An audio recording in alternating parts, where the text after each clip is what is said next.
alaihissalatu wassalam juga cerita tentang seorang laki-laki yang mendapatkan ranting atau dahan melintang di jalan. Kemudian dia singkirkan. Dia mengatakan la yu'dhi hadzal muslim, ini enggak boleh ganggu orang-orang Islam. Disingkirkan sama dia. Allah masukkan surga. Ya Allah. Tapi ingat, ada seorang wanita. Taqumul lail. Wa tasumun nahar.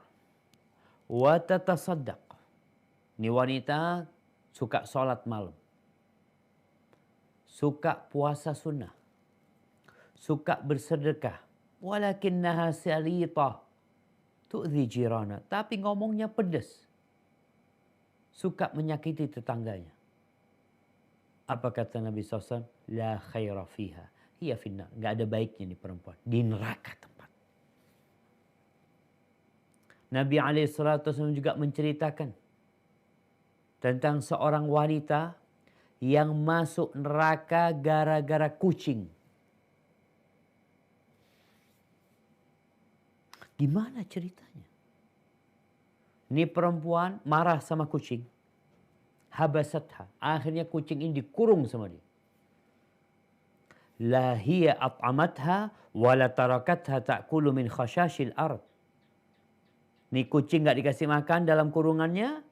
Dan ini kucing juga tidak dilepas supaya bisa cari makan. Mati itu kucing. Dan perempuan ini masuk neraka. Na'udzubillah min dzalik. Maka ahibati fillah, tatkala kita menyimak hadis-hadis yang baru saja kita dengar nih, kita jadi takut. Mungkinkah aku masuk surga? Atau aku bakal masuk neraka? Kalau bicara kematian pasti. Pemain bola mati, presiden pun mati. Kapolri mati, panglima mati. Semuanya bakal mati. Dan setelah kematian itulah kehidupan yang sebenarnya. Maka buat teman-teman para pemain bola dan olahraga lain. Apa sih tujuanmu main bola? Untuk apa? Rasulullah SAW mengatakan al-mu'minul qawi khairun wa ahabbu ilallah minal mu'minid dha'if. Seorang mukmin yang kuat itu lebih baik dan lebih dicintai Allah daripada mukmin yang lemah. Wa fi kullin khair. Dan di setiap orang beriman itu ada kebaikan.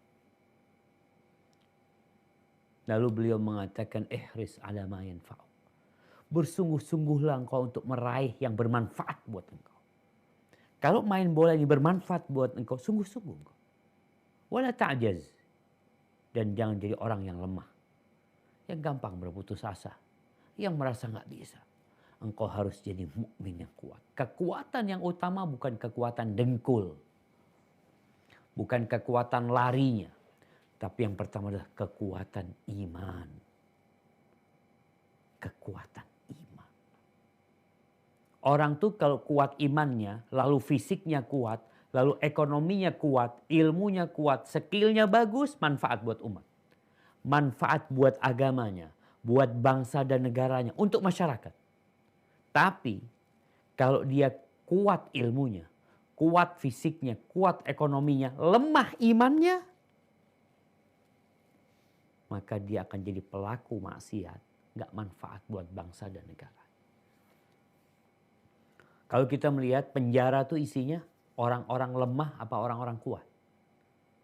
Kuat-kuat yang di penjara tuh, maling, perampok, pembunuh, koruptor, narkoba, orang-orang yang sehat. Tapi ternyata kekuatan dan kebugaran yang Allah berikan kepada dia tidak mengantarkan kepada surga. Karena tidak dibarengi dengan keimanan. Kadangkala kita melihat ada kawan-kawan nih pemain bola yang Masya Allah dia bisa berlari 45 menit kali 2. Dia berlatih berkeringat. Tapi dengar adzan di masjid, jarak 100 meter dari rumahnya, jarak 500 meter dari rumahnya, Nggak mampu dia melangkahkan kakinya ke masjid. Di lapangan 45 menit dia lari-lari. Ini masjid. 5 menit. Nggak keringetan engkau. Maka bagaimana sekarang teman-teman yang main bola ini supaya bisa masuk surga? Main bola mubah. Boleh-boleh aja main bola. Jangan sampai permainanmu tidak bermanfaat kecuali harta. Kecuali popularitas. Sayang. Engkau lari itu pakai dengkul pemberian Allah loh. Bukan pemberian klub tempat engkau bermain. Allah yang kasih dengkul. Makanya tadi tatkala dengkulnya nggak bisa dipakai, selamat tinggal engkau. Tatkala engkau sudah tidak produktif, selamat tinggal. Jadi sebenarnya tempat-tempat atau tempat teman-teman main itu memanfaatkan fasilitas dari Allah. Maka terus kenapa kita lupa dengan tujuan kita diciptakan itu mengabdi kepada Allah Azza wa Jalla. Bicara olahraga, Umar bin Khattab radhiyallahu anhu mengatakan, "Allimu auladakum sibaha." Ajarkan kepada anak-anak kalian berenang, warimaya, warukubul khail, mana, menunggangin kuda, ajarkan kepada mereka. Para ulama mengkiaskan dari hadis ini bahwa dari athar ini bahwa semua olahraga yang menjadikan muslim itu jadi kuat, itu berarti dianjurkan kita melakukannya. Tapi jangan sampai kecintaan kita kepada bola membuat kita lupa dengan perintah Allah, perintah Rasulnya. Sebagian orang tuh gara-gara bola bangun jam 3 malam. Untuk nonton bola, duduk bikin kopi. Tapi dia nggak bisa sholat malam. Witir 3 rakaat nggak bisa. Kenapa? Engkau cinta dengan bola sehingga engkau pasang alarm jam 3. Bahkan marah-marah sama istrinya, kau nggak dibangunin untuk nonton bola. Kalau sampai bola itu lebih engkau cintai daripada Allah, lebih engkau cintai daripada ajaran Islam, aturan agama, maka selamat tinggal. Jangan berharap masuk surga dengan bolamu. Allah Azza wa Jalla berfirman di surat At-Taubah ayat 24. Apa kata Allah? Nah, silakan dibaca.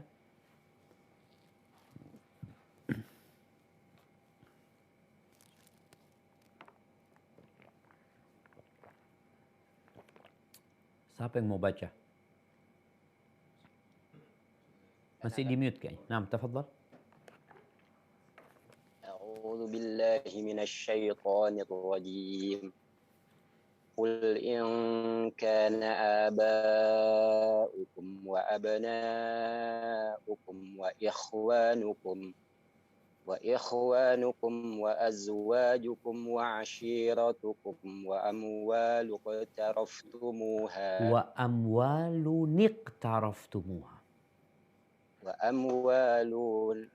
اقترفتموها وتجارة تخشون كسادها ومساكن ترضونها أحب إليكم من الله ورسوله وجهاد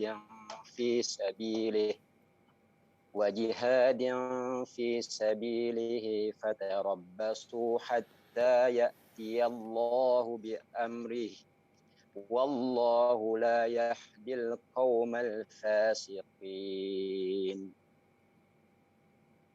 Artinya?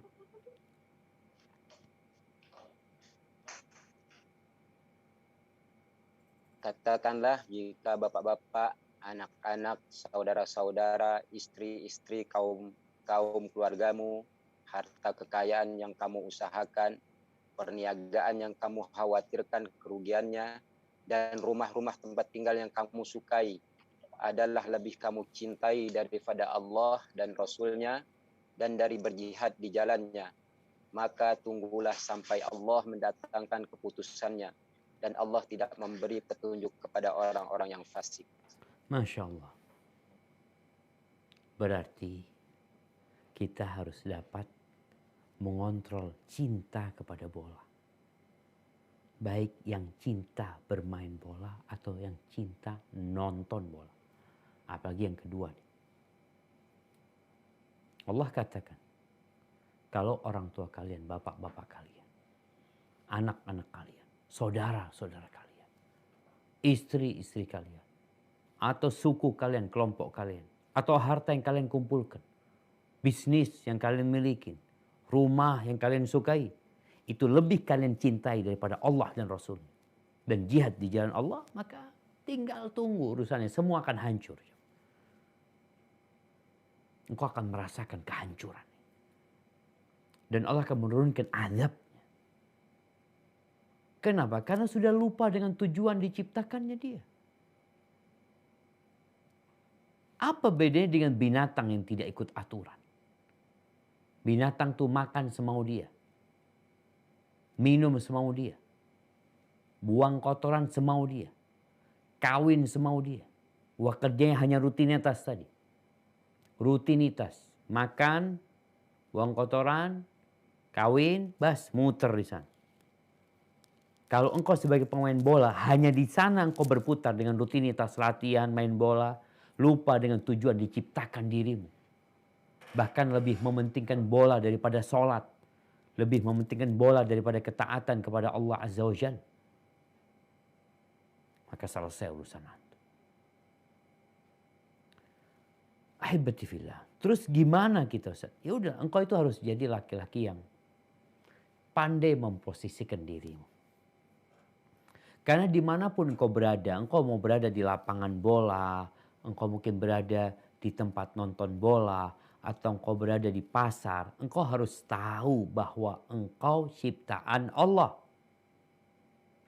Dan Allah menciptakan dirimu untuk mengabdi kepada Allah, bukan untuk bermain-main. Kehidupan dunia ini banyak membuat orang lalai. Sampai Allah mengatakan, "I'lamu annamal hayatud dunya la'ibun wa lahwun wa zinatun wa tafakhurun bainakum wa takathurun fil amwali wal aulad." Ketahuilah bahwa kehidupan dunia ini hanya permainan, hanya senda gurau. Oh, main bola sampai berkeringat, sampai capek, dapat apa? Oh, dapat piala. Terus nggak ada, Ustaz. Dia pulang ke rumah masing-masing. Fulan jadi tua, pensiun, fulan mati. Ini kehidupan dunia. Wazinatun, orang ingin ya berhias dengan mobilnya, dengan pakaiannya, dengan motornya. Wa tafakhurum bainakum, tempat berbangga-banggaan. Engkau punya apa? Aku punya ini. Mobilnya dia pamerkan, jamnya atau cincinnya, apalah. Berbangga-banggaan dengan banyaknya anaknya. Seperti hujan yang turun di tanah yang kering, ketika turun jadi hijau, nggak lama kering lagi mereka. Hadhil hayatud dunya. Wa fil akhirati adzabun syadid. Di akhirat itu ada azab yang pedih, jemaah. Antum bayangkan azab terpedih di dunia ini, maka di akhirat yang terendah di akhirat itu terpedih di dunia. Gimana di akhirat itu ada orang yang diletakkan di dua telapak kakinya bara api. Dua kakinya. Tentunya ini untuk kaki yang tidak datang ke masjid. Untuk kaki yang tidak dibawa ketaatan kepada Allah. Kaki yang hanya digunakan untuk bermain-main saja. Diletakkan bara api di dua telapaknya, ini para pemain bola merasakan. Bagaimana dia ketika harus berlari di tempat yang panas, nggak pakai alas kaki, terbakar kakinya. Ini bukan kakinya yang terbakar, kata Nabi SAW. Yaghli minhuma dimaghuhu. Telapak kakinya yang dikasih bara api, yang mendidih, otaknya mendidih. Itu kehidupan akhirat nantinya. Wa fil akhirati adzabun syadid wa maghfiratun minallahi wa ridwan wa mal hayatud dunya illa mata'ul ghurur. Ada azab yang pedih, ada ampunan Allah, ada rahmat Allah, ada karunia Allah. Adapun kehidupan dunia hanya kesenangan yang menipu. Makanya orang kalau mamanya menang main bola, gembira banget. Tanya, berapa lama kegembiraanmu? 2 hari, 3 hari, 4 hari. Habis itu biasa aja. Kok hanya tertipu. Maka jadilah laki-laki yang gentleman. Yang tahu dia memposisikan dirinya. Apa yang harus dia lakukan? Dia sebagai apa? Sebagai ayah, jadilah ayah yang teladan. Sebagai suami, jadilah suami yang baik. Sebagai anak, jadilah anak yang berbakti. Dalam semua itu, engkau tidak boleh lupa bahwa engkau adalah hamba Allah Azza wa Jalla. Di surat An-Nur ayat 37, Allah Jalla Jalaluhu memuji satu tatanan masyarakat yang sibuk berdagang, sibuk bisnis, tapi nggak lupa sama Allah Azza wa Jalla. Apa kata Allah? Tafadhal dibaca. An-Nur ayat 37. أعوذ بالله من الشيطان الرجيم رجال لا تلهيهم تجارة ولا بيع عن ذكر الله وإقام الصلاة وإقام الصلاة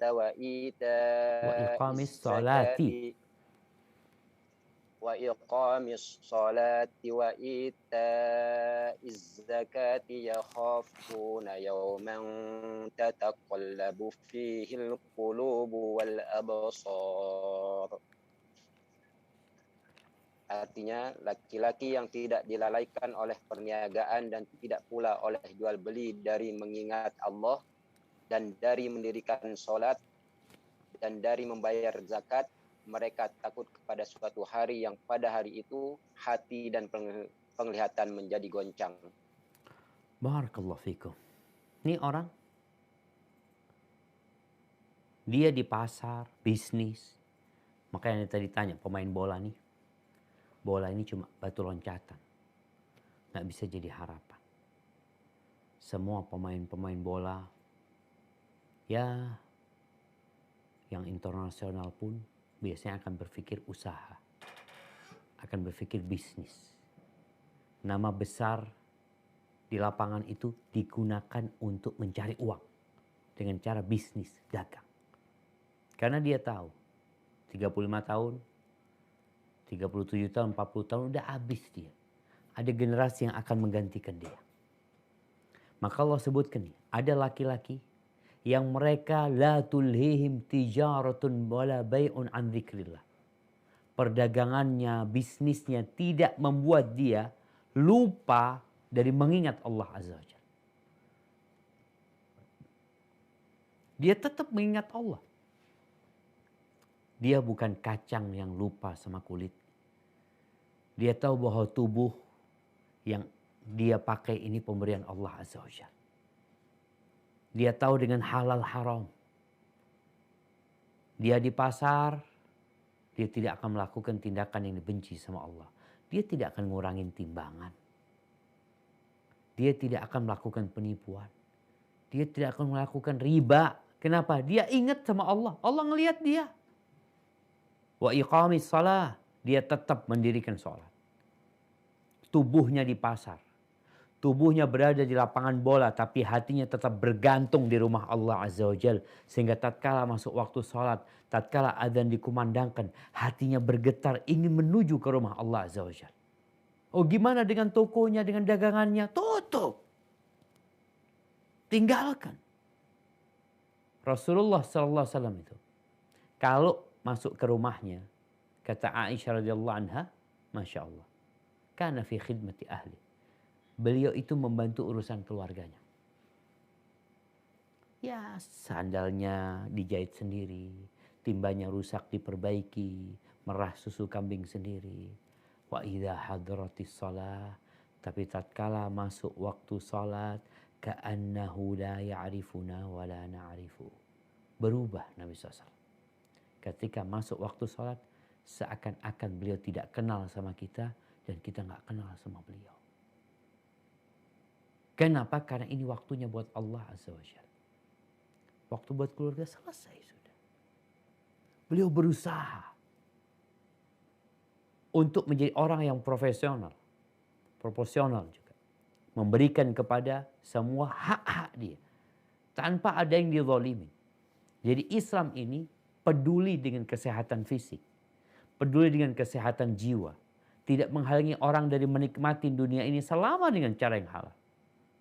Maka ini laki-laki Allah sebutkan, mereka tidak terlalaikan dengan perdagangan mereka, dengan bisnis mereka, dari mengingat Allah, dari mendirikan sholat, dari mengeluarkan zakat. Kenapa itu terjadi? Ya khafun yauman tataqallabu fihi al-qulub wal absar.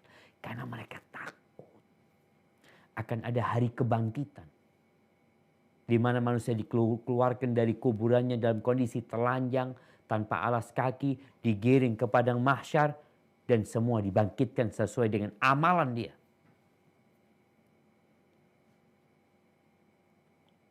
Maka seorang muslim silahkan berolahraga, silahkan bermain bola, asalkan jangan sampai permainan itu membuat dia lupa dari beribadah, menunda-nunda sholatnya. Jangan sampai bermain bola akhirnya nggak puasa.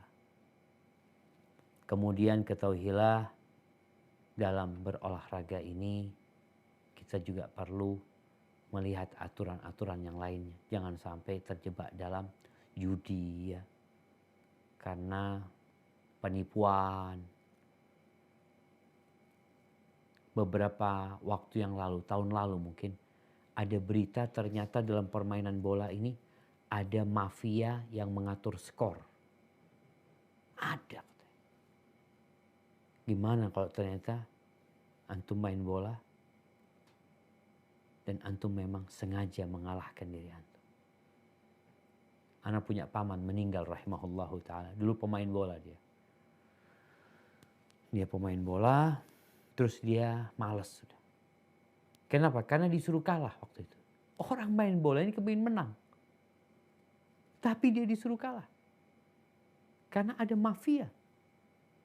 Maka jangan sampai kita terjebak di dalam sana. Kemudian hindarin yang namanya fanatisme. Karena kita lihat bola ini sudah membuat sebagian orang itu ya menjadi fanatik terhadap klubnya. Seperti kejadian dulu antara Bandung sama Persija ya. Keributan, mereka sampai merusak ini itu macam-macam. Seharusnya para pemain bola ini mendidik fan-nya itu agar jadi yang benar. Jadi kalau pemain bolanya taat kepada Allah, insya Allah dia bisa mengajak orang-orang yang suka sama dia juga untuk beribadah, untuk jadi orang baik. Karena kalau sudah fanatik terhadap kelompok, udah selesai. Kadang-kala kita mereka merusak ya, mereka nonton bola nggak sholat, wala apa. Pulangnya merusak, bergembira. Dapat apa sih penontonnya? Kalau pemainnya masih dapat fulus ya, penontonnya ini dapat apa? Maka ingat bahwasanya semua manusia itu merugi. Allah mengatakan wal asri innal insana lafi khusr, demi masa. Sesungguhnya manusia itu berada dalam kerugian. Illal ladzina amanu, kecuali orang yang beriman. Yang tentunya keimanannya bukan ikut-ikutan. Tapi keimanan yang berdasarkan ilmu dan keyakinan. Yang kedua, wa amilus solihat, dia beramal soleh. Amal soleh ini syaratnya dua. Yang pertama ikhlas, yang kedua sesuai dengan tuntunan Rasul SAW. Nggak boleh kita beribadah dengan ajaran Nabi Musa alaihissalam. Karena kita umatnya Nabi Muhammad SAW. Yang ketiga, watawasau bil haq. Saling mengingatkan kepada kebaikan. Amar ma'ruf nahi mungkar. Di antara sesama pemain bola, sama ya klub-klub atau fans dia. Yang keempat, watawasau bis sabar. Perlu sabar. Anak ingat ada seorang syekh cerita di Inggris kalau nggak salah. Ada seorang tukang cuci bajunya pemain bola itu masuk Islam gara-gara celananya seorang muslim. Gara-gara celananya. Dia ketika mencuci celananya pemain bola itu, semua itu baunya nggak enak. Kecuali satu celana. Nggak ada bau nggak enak. Maka penasaran nih perempuan pencuci ini. Tanyalah kepada pemain bola itu. Kenapa engkau punya celana kok nggak kayak yang lainnya. Kata dia, ana muslim. Saya muslim. Apa itu? Saya dikasih tahu bagaimana Islam cinta dengan kebersihan, cinta dengan kesucian. Agama yang bernasaskan la ilaha illallah Muhammad Rasul. Masuk Islam tuh. Gara-gara akhlaknya seorang muslim. Maka tolong engkau yang bermain bola, tunjukkan engkau muslim yang baik. Engkau muslim yang taat. Sehingga orang-orang tertarik dengan dirimu karena engkau taat mengikuti ajaran agama. Kadang-kala kita berdakwah tidak dengan lisan. Sampai ada yang mengatakan kunu du'atan wa antum samitun. Jadilah kalian pendakwah dalam kondisi kalian diam tak ngomong. Dengan apa? Bil akhlak. Dengan akhlak. Ketika seorang pemain yang muslim, yang taat kepada Allah, hubungan dia sama Allah baik, dia menjaga hubungan dengan manusia, amar ma'ruf nahi mungkar, dia menebarkan salam di antara mereka, mengajak mereka untuk taat kepada Allah Azza wa Jalla. Masya Allah. Maka insya Allah akan banyak orang-orang yang semakin taat ya kepada Allah. Hadza wallahu alam bissawab. Itu yang bisa Ana sampaikan pada kesempatan kali ini. Mungkin kita masuk ke sesi tanya jawab. Ana kembalikan ke Hansamu. Jazakumullah khair. Nah.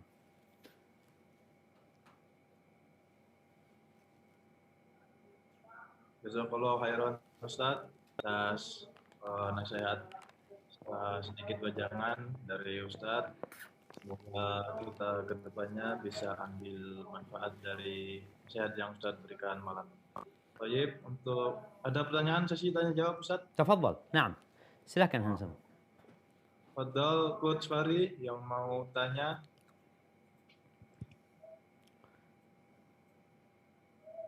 Mungkin bisa raise hand atau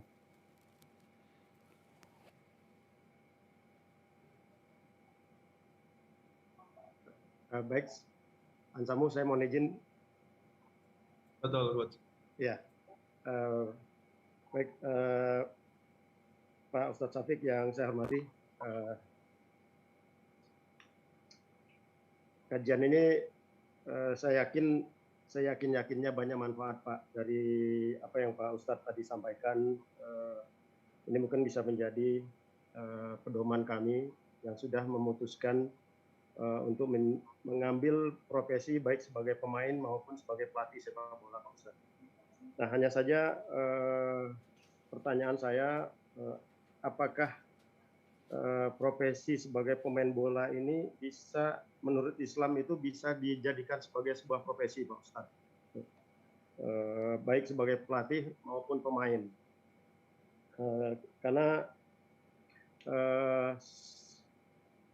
karena ini di klub sepak bola sekarang ini, profesi sepak bola ini adalah profesi profesional Pak. Jadi sudah menjadi profesi ketika pemain atau pelatih memutuskan ini sebagai pekerjaan utamanya. Tentu ini kita pernah mengenal bahwa bekerja itu adalah ibadah. Saya mungkin mohon pencerahannya Pak Ustadz, karena kami yang mungkin sudah memutuskan untuk menjadi pelatih atau pemain sepak bola ini, kami berharap sepak bola ini dapat menjadi jalan kami menuju surga Pak Ustadz. Nah. Tapi kami juga tantangan juga cukup banyak Pak selama menjalani profesi ini. Tadi Pak Ustadz sudah menyinggung juga soal judi dan lain sebagainya. Ini tantangan yang tidak mudah kami hadapi di lapangan Pak Ustadz ya. Nah, bagaimana cara kami menyikapi ketika ada tekanan-tekanan seperti ini Pak Ustadz ya? Karena kami tidak ingin nanti bisa jadi ketika amal ibadah kami yang sudah cukup banyak ini gagal masuk surga itu karena satu kesalahan di sepak bola yang kami buat di dunia ini Pak Ustadz.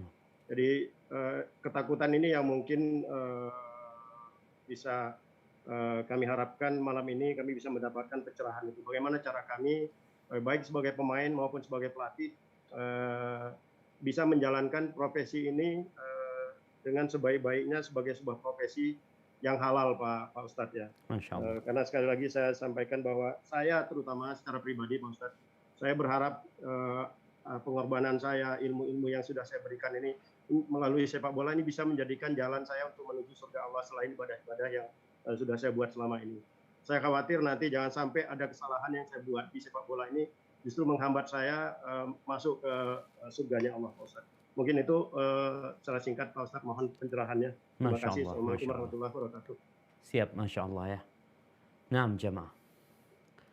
Kalau bicara bagaimana menjadikan sepak bola ini sebagai profesi, kembali kepada niat sebenarnya. Ketika bermain bola untuk cari uang, boleh. Apalagi tadi kita sampaikan, kalau dia bertujuan agar orang itu sehat ya. Dan kita tahu Allah mengatakan wa'iddu lahum mastata'tum min quwwah. Persiapkan untuk menghadapi musuh-musuh kalian dengan segala kekuatan. Ada sahabat-sahabat Nabi itu yang kuat larinya. Larinya sangat kuat sekali. Sehingga dia ya termasuk yang dipandang oleh para sahabat yang paling top dalam lari dia ketika itu. Ada yang di kudanya, ada yang di persenjataannya. Mungkin bola ini di fisiknya, secara fisik dia menjadi seorang muslim yang kuat ya. Seorang muslim yang bisa lebih banyak ibadahnya. Tadi jangan sampai seorang pemain bola itu bisa bermain bola 45 kali 2, 40 menit kali 2, tapi untuk sholat nggak mampu gitu loh. Sholat malam nggak bisa. Ada apa engkau? Kau mampu loh. Maka disinilah ketika seorang meniatkan itu jadi profesi, ambil manfaatnya dari sisi untuk fisik dia. Agar dia bisa lebih dekat sama Allah Azza wa Jalla, lebih bisa beribadah. Yang kedua, dari sisi bicara dapat uang. Niatnya untuk apa dapat uang itu? Rasulullah SAW, beliau pernah lewat bersama para sahabatnya, melihat seorang lelaki yang gagah, yang kerja keras, cari uang. Akhirnya para sahabat mengomentari hal itu. Mereka mengatakan, laita hadza fi sabilillah. Andai kata fisik dia, semangat dia ini di jalan Allah gitu. Bukan untuk kerja cari uang.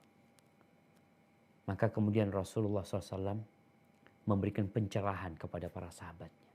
Semoga hadis ini jadi pencerahan buat teman-teman semua yang sedang bermain bola. Kata beliau alaihi salatu wassalam, in kana kharaja atau in kana yas'a ala abawaini kabiraini syaikhaini kabiraini, kalau dia bekerja dalam rangka memberikan nafkah kepada kedua orang tuanya yang sudah sepuh, fahuwa fi sabilillah, maka dia di jalan Allah. Yang kedua, in kana yas'a ala waladihi sigharan, kalau dia melakukan itu untuk memberikan nafkah kepada anak-anaknya yang masa kecil, fahuwa fi sabilillah, maka dia terhitung fi sabilillah. Yang ketiga, in kana yas'a liyu'iffa nafsahu, dalam rangka memenuhi kebutuhan dirinya, menjaga kehormatan dirinya, agar dia tidak jadi benalu di masyarakat. Fahuwa fi sabilillah, maka dia di jalan Allah. Tapi yang ketiga, in kana yas'a riya'an wa mufakharatan, fahuwa fi sabilil syaitan.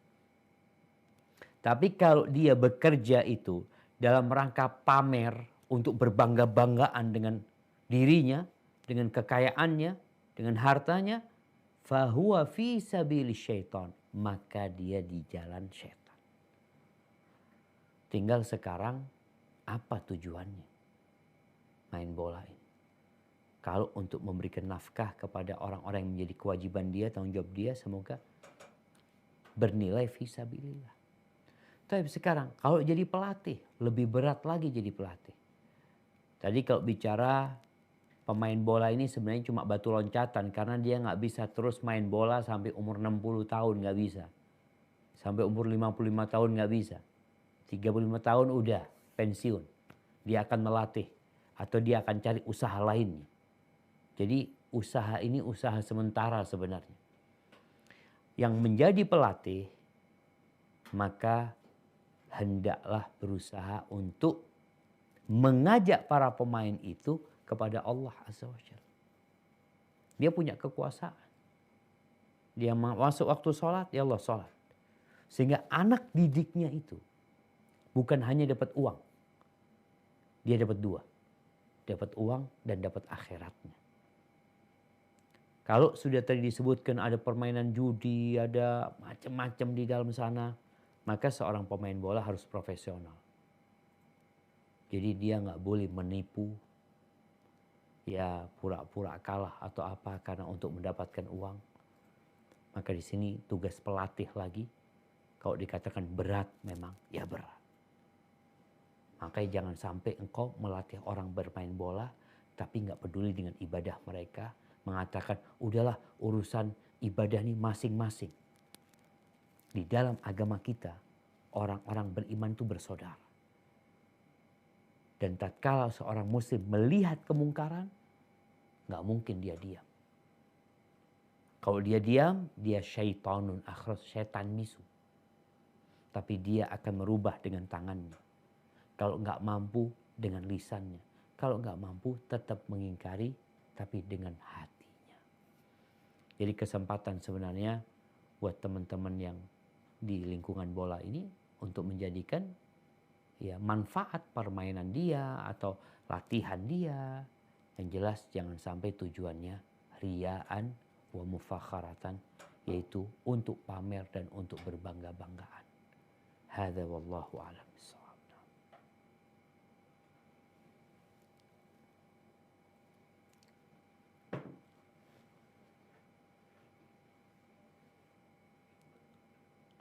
Masih di mute kayaknya, Ansam. Kok suaranya? Iya, tafadhal. Ada pertanyaan tertulis Ustaz. Tafadhal. Assalamualaikum warahmatullahi wabarakatuh. Waalaikumsalam Saya warahmatullahi mau wabarakatuh. bertanya, kalau di suatu klub ada sholat hajat yang dikerjakan pas H-1 sebelum pertandingan, apa hukumnya itu Ustaz?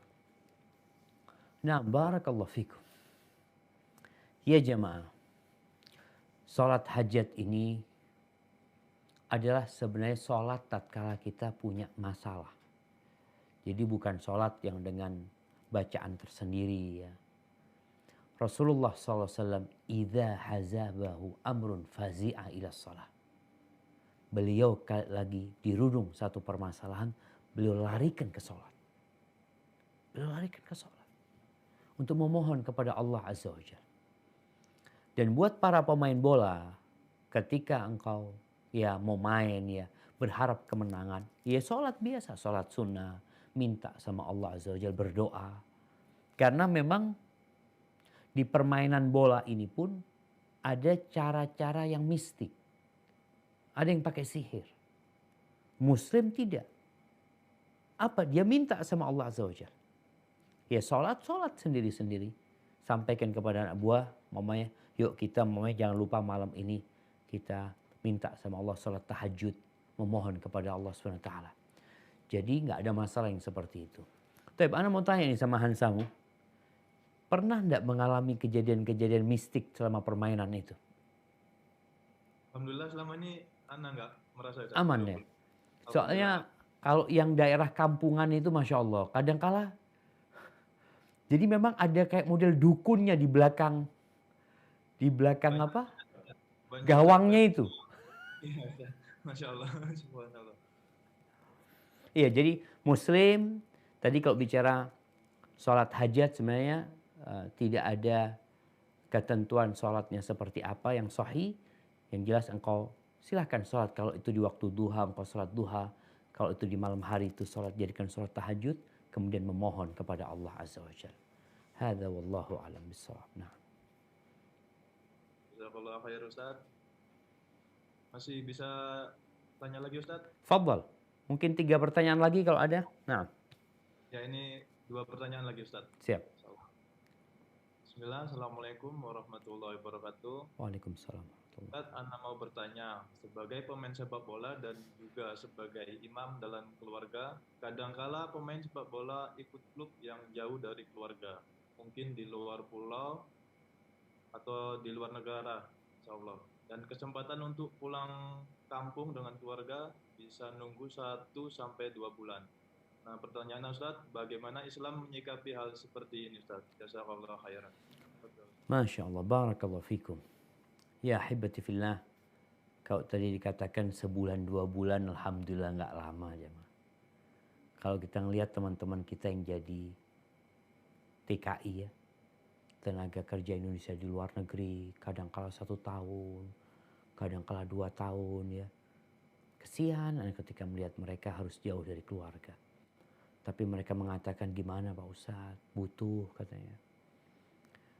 Jadi kalau yang model seperti ini, perlu ada kesepakatan sama istrinya. Kalau cuma sebulan 2 bulan aman sebenarnya. Tapi kalau lebih dari 6 bulan, di mana Umar bin Khattab radhiyallahu anhu pernah suatu malam, dia biasa ronda Umar ini melihat kondisi kota Madinah. Disebutkan dia mendengar ada seorang wanita yang bersenandung. Mengatakan, tatawala hadzal lailu waswadda janibuh wa araqqani an la khalila ulaibu fawallahi laulallahu anni uraqibu la hurrikat min hadzal sariri jawanibu. Perempuan ini merindukan suaminya. Dia mengatakan, ya Allah, panjang banget malam ini Allah ya. Dan aku gak bisa tidur karena gak ada kekasih yang bisa aku ajak bermain. Demi Allah, kalau bukan karena aku takut sama Allah, mungkin ranjang ini akan bergerak. Kata dia. Subhanallah. Umar takut. Dia tanya, kemana suaminya ini? Oh, dikatakan suaminya itu sedang dikirim dalam satu peperangan. Maka akhirnya Umar tanya kepada Hafsah radhiyallahu ta'ala anha, berapa lama sih perempuan itu sabar ditinggal sama suaminya? 4 atau 6 bulan.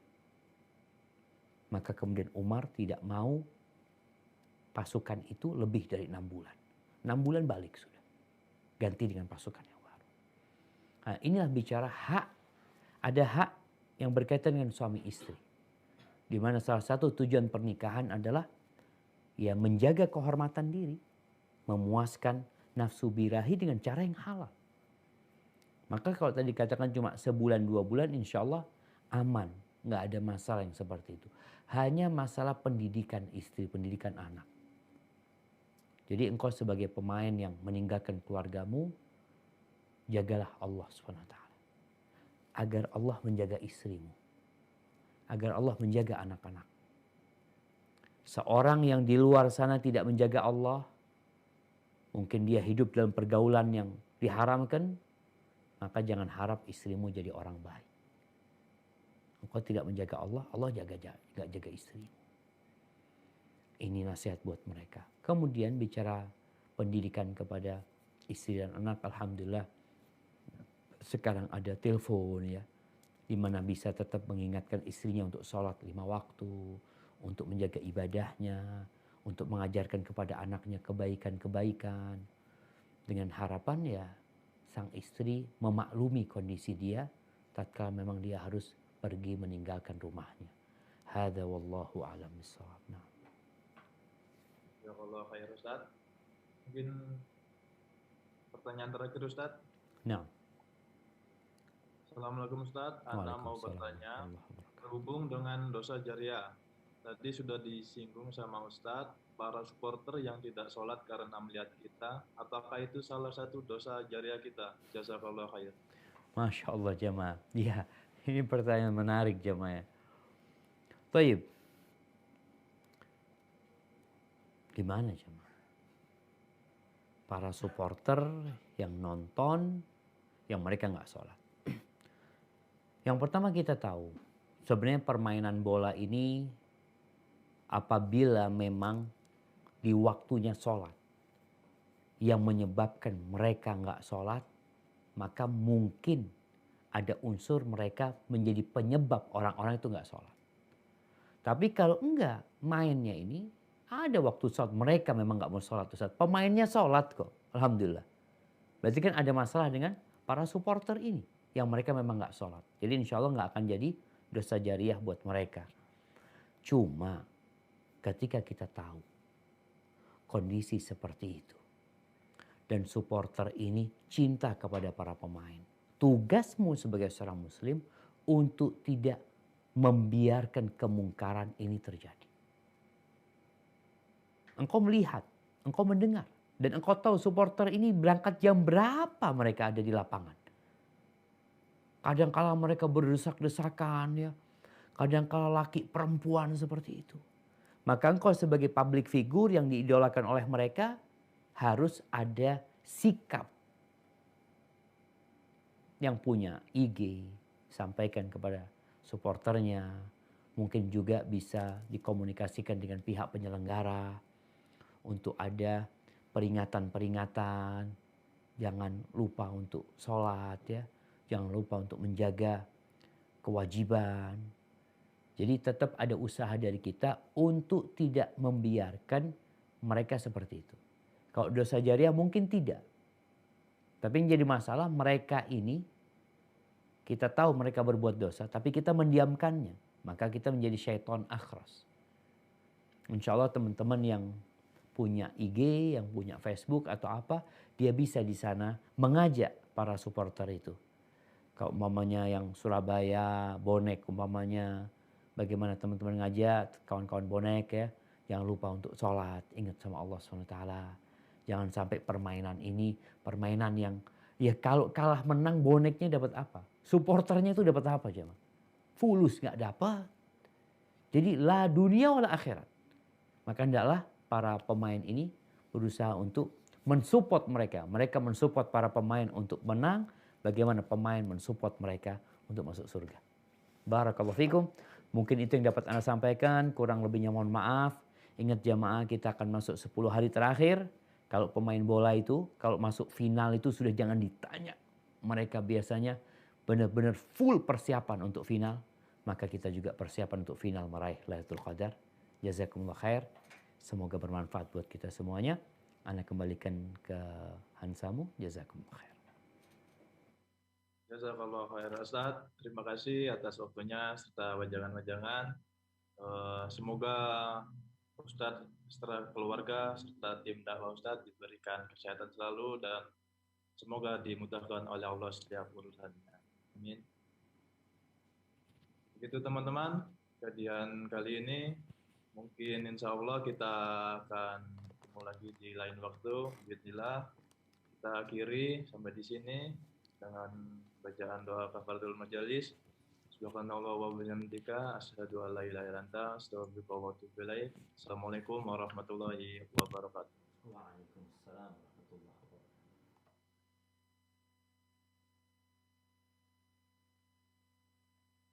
Terima kasih sudah menjadi lagi. Ya. Masya Allah. Jam Harus berapa? diulang lagi. Harus diulang terus nih. Cari waktu lain lagi. Insya Allah. Nanti Insya Allah, ya. bisa diberikan sama Akhi Ihsan itu. Siap, insya Allah. Barakallahu fiik. Barakallahu fikum.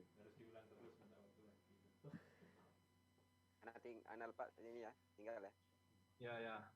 Padahal, Bang. Ya, Assalamualaikum warahmatullahi wabarakatuh. Waalaikumsalam.